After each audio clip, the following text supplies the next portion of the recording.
The following talk was given at Mile High Church in Lakewood, Colorado. Please visit our website at milehighchurch.org.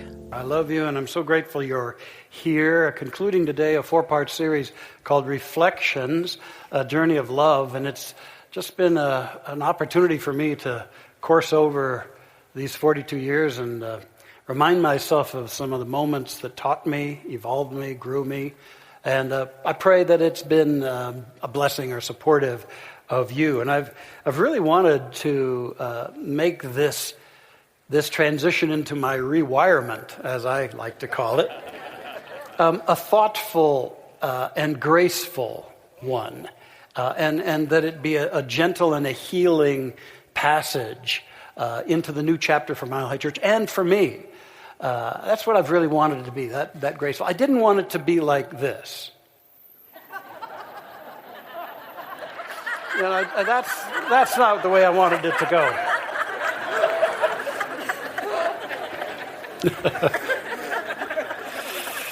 So today, in this my final talk to you as a senior minister here, I thought I'd want to impart to you some keys for a great life. And really that title comes from a conversation and an experience I had with my predecessor and my beloved mentor and friend, Dr. Fred Vogt. I've told you a lot about him this month. But we were at a convention of all of our churches and centers in the early 80s in California. And at 6 a.m. in the morning, I was awakened by a call in my room from Fred, and he sounded terrible. And he said, "Raj, I'm supposed to speak to 200 of these delegates at this meeting today, and I feel terrible. I can't do it. You got to go do it for me." And I said, "Fred, who are these people, and what? I don't have anything prepared, Fred. What in the world am I going to go tell them?"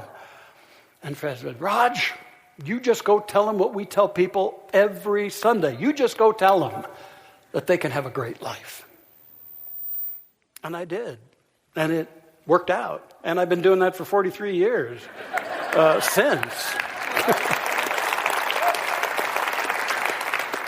I'm here to tell each and every one of you blessed souls, you can have a great life because you are a great spirit. And I know that about you, even if you don't.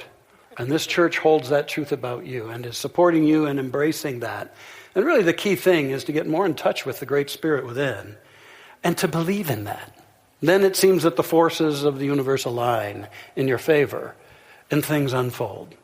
You can have a great life. I remember one time when I didn't believe that either. It was early in my ministry. I was an associate minister here, and I'd had some challenges, some problems, some setbacks. I disappointed in myself, and I needed to get something because I was feeling low. And, you know, we ministers are humans too, you know. We're leaning into our growth just like you. So being a Colorado boy, I've always loved the mountains and nature. So I drove up into the mountains, and I drove and found a place to park, and I walked into the forest, a heavily forested area, and I found there were some rocks that I could actually lay on, kind of like a lounge chair in a way. And I just laid there and looked up, and I saw the old growth trees climbing into the sky, and I saw the blue sky and the sun up there, and I just basked in that and sort of breathed into it and released a bunch of stuff. But then it dawned on me that the trees I was looking at had been through it. They'd been through blizzards and rains and droughts and all manner of things. And that the only reason they were standing and standing tall was because they had deeper roots. Deep, deep roots. And in fact, I went on to learn that almost all those trees had root systems as deep as they stretched high into the sky.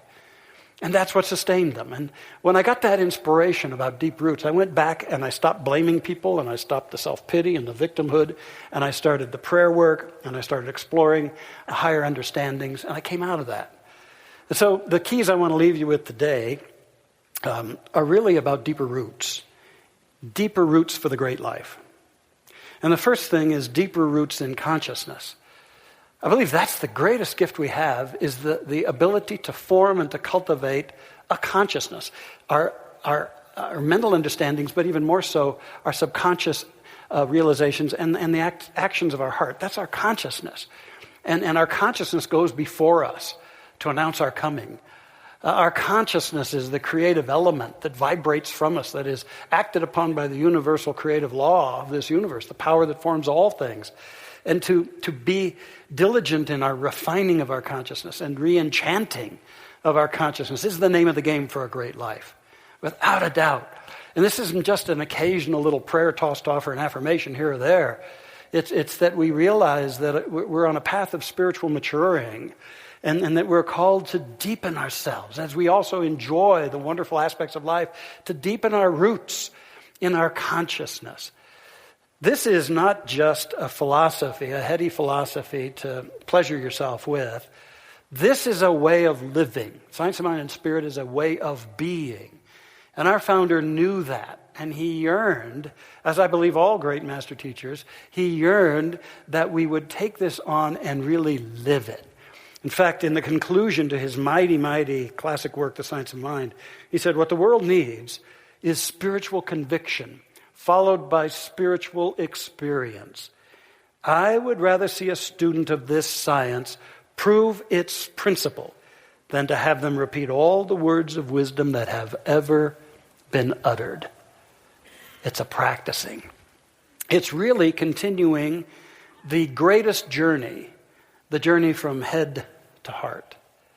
To take these concepts, these truths, from an intellectual or theoretical understanding to the heart, to the level of direct experience and undeniable knowing.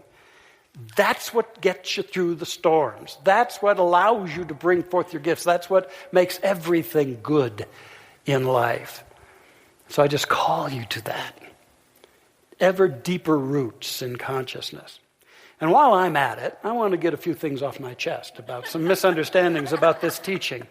Over my 4 decades involved in this, I've seen an evolution in our teaching. Early on, the teaching was very much centered around manifestation.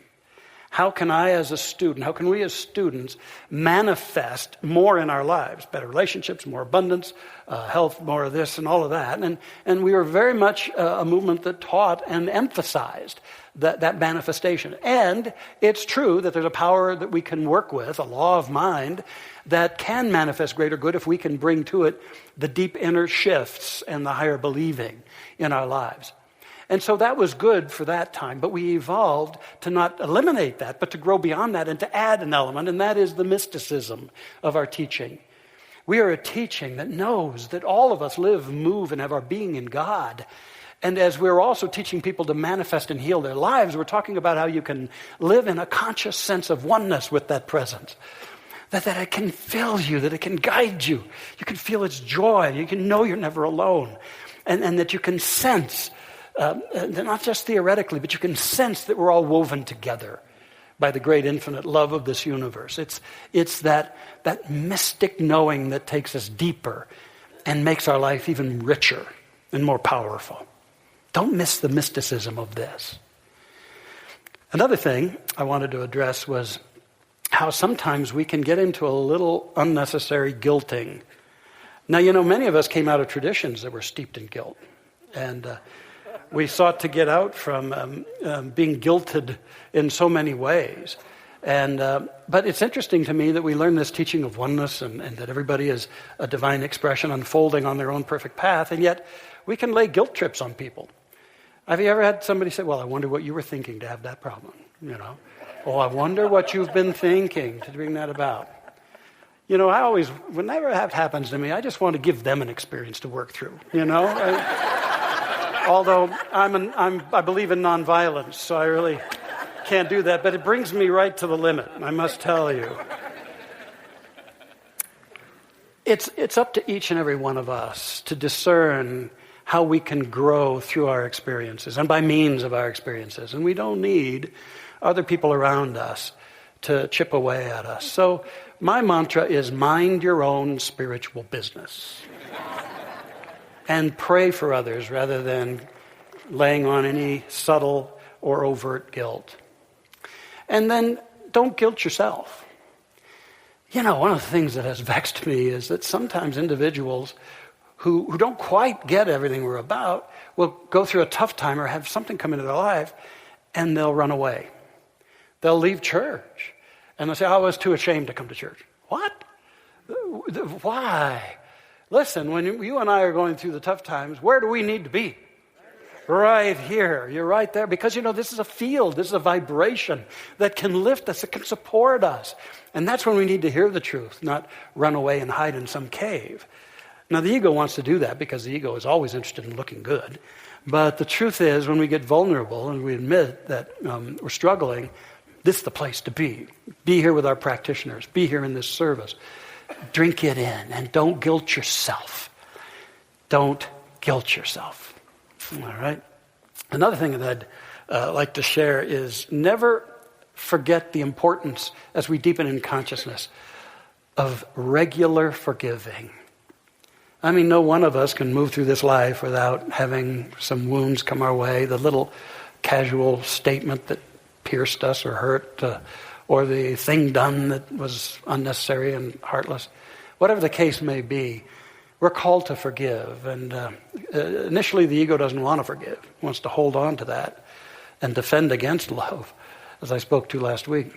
But when we forgive, everything opens up for us.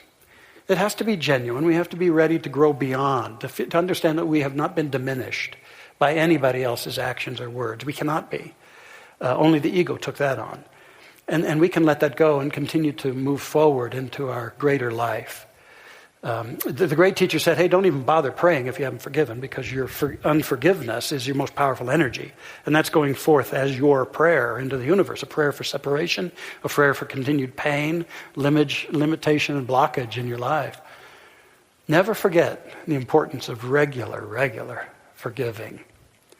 And I also want to speak to the tendency at times to get into pretty harsh judgment. Even in our own teaching, where we regularly realize, judge not lest ye be judged, yet we sometimes do. We especially judge those who are judgmental. Not sometimes, Hey, it's so darn judgmental, and put on our little blinders as to where we're hanging out, But the temptation to carry loads of judgment, whether it's against politicians or other faiths.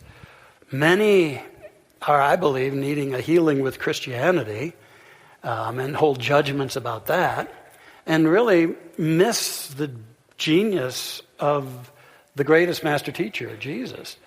Now, our founder, Dr. Holmes, really loved Jesus. He has a whole thick section in our textbook, his epic work on the teachings of Jesus. And he really felt that the teachings we have here are what that master teacher really wanted to convey. Now, of course, a lot of theological developments over centuries have added layers of stuff that I don't believe that great teacher was all about at all. But what I know is that they were a reflection of the people of that time and a reflection of those who were seeking to build up Christianity into a power. And so we got to bless that. But don't forget that master teacher taught what we're teaching. He taught unconditional love. He taught a faith that could heal. He taught the immortality of life. He taught what we're about. And so we can bless that. And we can understand that everybody finds the faith that's right for them where they're at. And we can just bless that. We don't have to rail against that. We don't have to make them wrong. Always when I come up against stuff like that, something in me says, Roger, do your inner work. It's not about them. We see people and things not as they are, but as we are. Do your inner work, Roger. Think to pray, I tell myself. Think to pray. Take it into prayer that expands your consciousness. Deeper roots in consciousness. One last thing about this. Don't forget that in this teaching, we are indeed about action as well as inner work. We have to do our inner work, but we're also meant to be the instrument of the avenue through which the Spirit and the law can work. So that means we need to be moving and available and in action in our lives toward our greatest good. Not forcing it, but allowing ourselves to be guided. Our founder, when talking about prayer, or what he called spiritual mind treatment, he said, treat and move your feet. In other words, do your inner work, but take action as well in a guided and graceful way. I believe it was in 1992, I was in my 4-year saga away from Mile High, and Erica and the boys and I, we decided we would go up, we were living in Southern California, we'd go up north to the Asilomar Conference, held near Pacific Grove, California. Beautiful area. Dr. Holmes had created this conference years and years ago. It was an every summer event where people of our teaching from all over the world would gather in this beautiful setting and listen to lectures and do meditation and prayer. And it was a wonderful thing, and I missed it, and I said, let's go up there. And so we did. We drove up. And also Dr. Fred was there, and we got to have a little reunion with Fred. And one day, when it was breakfast time and we were going to the dining hall, and I walked in, and then there was this large circle of people gathered around a table holding hands. I didn't know what it was, so I looked through, and there in the middle was Dr. Fred, and he was kind of slumped over. And I burst through the circle and said, what's going on? I said, I don't know, he just sort of slumped over, and we're all in prayer. And I tried to roust him a little, and he was he was out of it a little bit. And I said, oh my God, has anybody here called an ambulance? And they all like, oh, no. Well, call the blessed ambulance and keep praying, but call the ambulance. And I'll never forget that.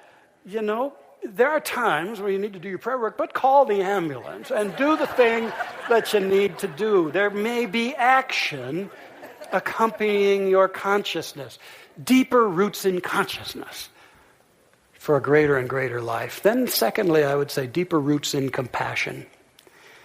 You know, having hung out with the Dalai Lama several times, which was such a pleasure, I could feel the vibration of his consciousness. It was unmistakable. His English was broken, but his communication of love, undeniable.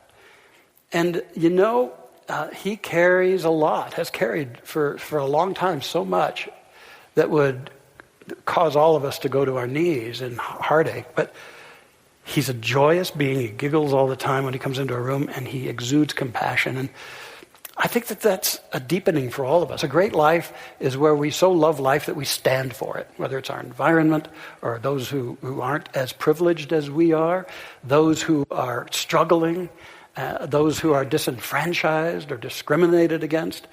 To have that compassion, and those who are struggling, to bring our full heart of compassion wherever we are.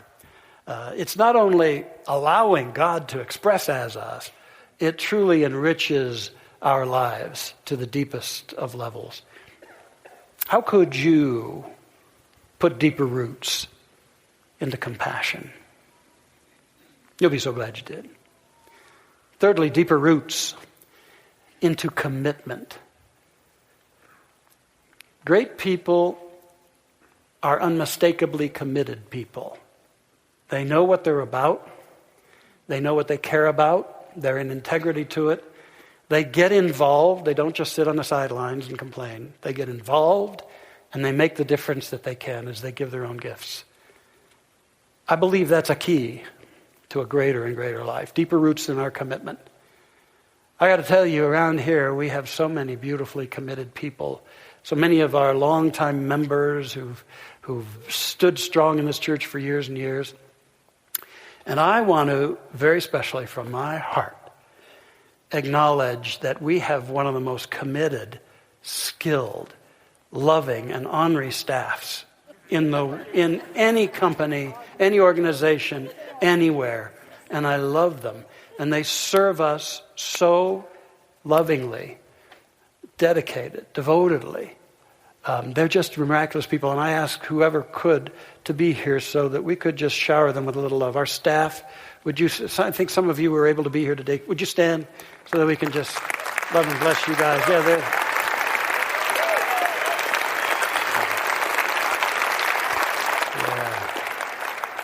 And some of them are out tending to things up in the booth or behind us here. Just thank you. I've loved working with you. Absolutely loved it.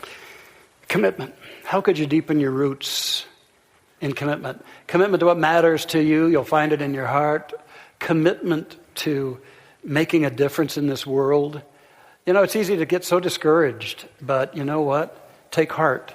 We were made for this time. We were made for this time. And commitment to living full out. Commitment to your joy and your enthusiasm. Committed people are enthusiastic. in this life. And I love that. I love that. My youngest son, Bobby, when he was 10 years, coming up to his 10th birthday, I asked him, we were living in California at the time, what would you like for your birthday? And he said, Dad, I want you to take me and my buddy to Magic Mountain, which was a big amusement park, and I want us to get there when it opens, and I want to stay till it closes. And I gulped and agreed. And so the day came, and it was so early, it was dark. We scarfed down some breakfast, hopped in the car, drove up from Orange County to Simi Valley to pick up his friend, then drove a little further north to Magic Mountain, Six Flags. And we were there when it opened, and off those two ran. I couldn't keep up. They were running all over the place. They were giddy with excitement, having the time of their lives. At one point, they couldn't even decide which ride to go to, but finally they made a choice, and off they went. Then it was to that one, to the other one. They were saying no to the scary ones, but they were going to all these that they were called to. They were having a great time, and I'm just trying to hold things and keep up. And then I finally sat them down for about 10 minutes for a couple of pieces of pizza at lunch, and then they were off going it again. And this time they were taking on the scary rides. And they were riding the ones that were scary. And they were getting off. And they're even more elated, as we all do, when we finally do the thing we fear and realize we survived. And they were just going from ride to ride to ride. Finally, I heard the most beautiful words. It said, "The park is closing. Please gather your belongings. Make your way to the exits. Thank you." And I said, "No, thank you."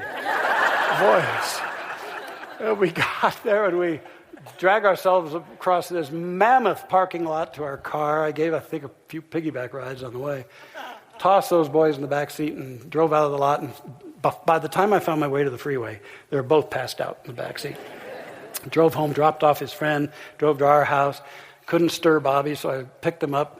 Carried him upstairs to his bed, tossed him in his bed, pulled off his sneakers and threw a quilt over him. But I had the presence of mind before I turned out the light to just look at him.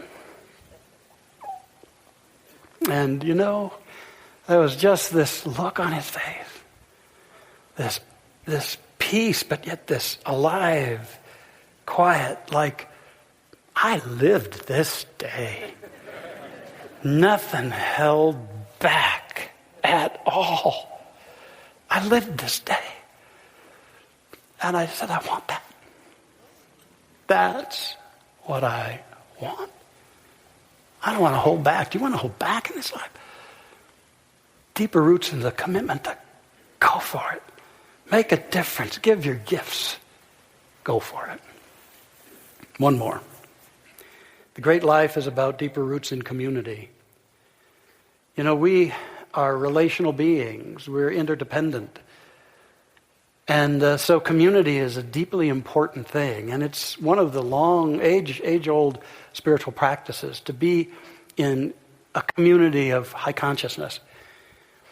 Because when we come into this place, there's great music and hopefully a great talk and great people to be around, but there's a field. There's an energetic field that is healing, uplifting, extraordinary. And it helps us maintain our own personal fields and expand them because there's an amplification that goes on here. And so understand that about this marvelous thing and sustain that. And then I reflect on the incredible heritage of our 60-year-old Mile High Church and all that it has created and all that it has done, all the incredible people who've served it and loved it all their days. It's just been a remarkable thing. I think of the many experiences we've had, not only developing this campus, but reaching out into the world. Wonderful events. Like there used to be a time, Fred's birthday and my birthday were only a week apart. So there was a time when we would buy out the whole Country Dinner Playhouse, which was a dinner theater we used to have, and we'd sell it all to Mile Highers, and it'd be all Mile Highers. We'd have this wonderful time. It sticks out as part of the magic. The Mile High magic has always been one of the greatest things about this incredible community. And the people who support it, serve it week in, week out, like precious Jody West, who's been a volunteer around here for over 40 years. Precious Jody, who's served in so many capacities. There was a time when we ran bingo 2 nights a week at a bingo parlor here because we needed the money to help the church along in the early 90s. And we did that for 10 years, 2 nights a week. And Jody was there almost every single night, along with my mom and Marjorie Stamm and many other committed volunteers. That's just one of the examples of the people who have made this great. You have made Mile High great. And that's what I love, and I acknowledge this. And may we continue to keep this community strong and vital. If there's anything in the world you could do for me as I take this step, the thing I want, totally, is that Mile High remains strong, that we love it and are devoted to it, and we continue even more fervently right now in a transitionary time to support it and keep it strong, bringing our friends, filling this place, soaking in this energy, putting in deeper roots in our community. Now, I want to pause here and ask our beloved new lead ministers to get on up here, because I want to have a little chat with them. No, I just... Are we in trouble? Already. Dr. Michelle and Reverend Josh, I take this opportunity just to remind you that I stand in total support of you as we go into this next chapter. I know who you are. You're both very accomplished former senior ministers of vibrant communities. You're the best of the best in our movement. You're incredible teachers and speakers and leaders. And I could not be more grateful that you're here, that you decided to join us. And I know that the leadership you'll provide will help this community be even more deeply rooted. And so I bless you on this day, and as I begin to hand over the reins, and it's going to be so good. And I know there's a lot on your hearts that I want to give you a little space today to express. Thank you. Well, I'm very touched by your message today, and very clear that it feels to me like as a community and in my own heart as a minister that we're endeavoring on a huge trust walk together. Mm-hmm. Think about those people who do the fire walks. They got nothing on us, right? Mm-hmm. We're walking together in faith and trust, and it's an opportunity for us to dig even deeper into our teaching, into being the beloved community, and trusting all that is about to unfold that we can't even see. We can't see the future necessarily. We just know this moment. I heard something yesterday that really spoke to me, and it was the anxious person's edict is worry feverishly, details to follow. But the trusting person's edict is everything will be okay, details to follow. Mm-hmm. And I feel like that's what I'm living, and I think what we're living. That's right. That we get to walk forward and the details are to follow. And we get to stand together and walk together in that trust and take the wonderful legacy of Dr. Fred and all those who came before him, and you and your ministry. And Josh and I have a chance to walk together with this community that we love. And I stand in full trust of my own minister's heart right now in front of you. And I'm committed to that. I'm committed to you. And I'm trusting our community and Mile High Church to continue to just thrive and walk this walk together in our teaching powerfully for ourselves and for our world. So thank you for walking with us. Amen. Mm-hmm. And what I know about Michelle, she found this community when she was 14 years old, and I think it grew her, and now she gets the opportunity to grow it in incredible ways as it continues to grow us both, I know, as well. And in the Gospel of Mark, when Jesus, the master teacher, is baptized, I like that this happens at the beginning of his ministry. He hears a voice that says, "You are my beloved. My favor rests in you." And I get the sense that was the message that Dr. Roger got when he began his ministry. And he didn't just say, "Oh, isn't that great?" But he realized that, and this is why it becomes at the beginning of ministry, is that's what ministry is. It's creating this space, this sanctuary, so that each and every person can have that opportunity to know that deepest message from the Spirit for all of our lives, that you are beloved, that a Spirit's favor rests in you. And that's our work. That's the work that we do. That's the work that you've been doing for over 40 years. And that's what is at the heart of the Mile High magic that Dr. Roger is talking about, that there's this great blessing that happens when we get to know that there's a power greater than we are that's in and active and cares about our lives.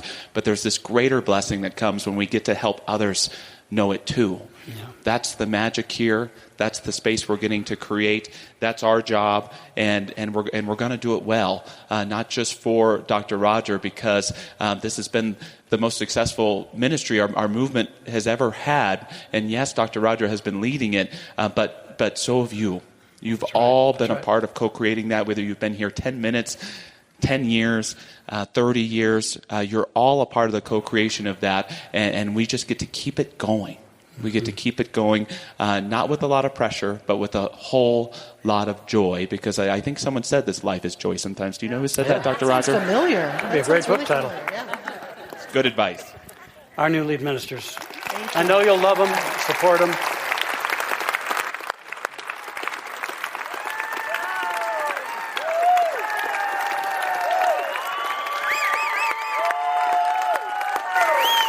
Yeah. I love you, Mitch. Love you, Josh. I am so grateful for those two. And I know that a lot of my own growth was so activated by your love and your support. So lavish them with that along with our staff and our ministerial team. And we're going and growing. So I want to close this by just saying how grateful I am. How profoundly grateful I am to this incredible church. To my dear Dr. Fred, my mom, to my family, to you, my church family, how great it is. And I'm so grateful. I love you. And before we pray, I think I'll just convey this in an interesting, different way than I ever have. I'm gonna sing you a song, whether you like it or not. And with apologies to our really great musicians here at Mile High and Daniel Nahmad, this I think could be how I will bring this to a close.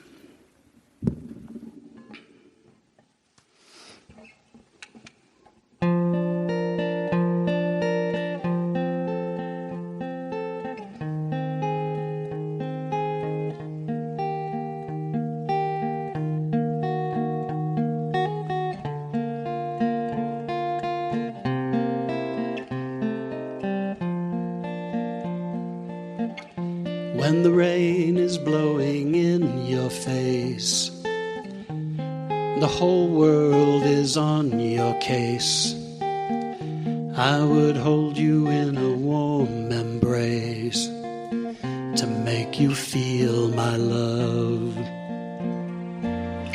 When evening shadows and the stars appear, and there's no one there to dry your tears, I would hold you for 1,000,000 years to make you feel my love. Though storms are raging on the rolling sea and on the highway of regret, though winds of change are blowing wild and free, you ain't seen nothing like us yet. When evening shadows and the stars appear, and there's no one there to dry your tears, I would hold you for 1,000,000 years to make you feel my love.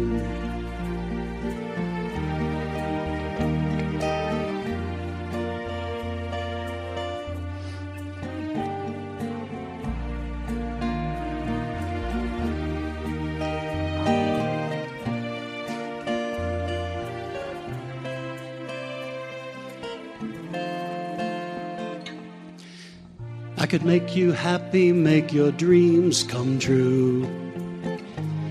There's nothing that I wouldn't do. Go to the ends of the earth for you to make you feel my love. I could make you happy, make your dreams come true. There's nothing that I wouldn't do.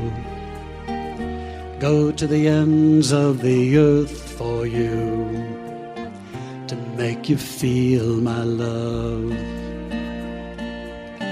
to make you feel my love, to make you feel my love.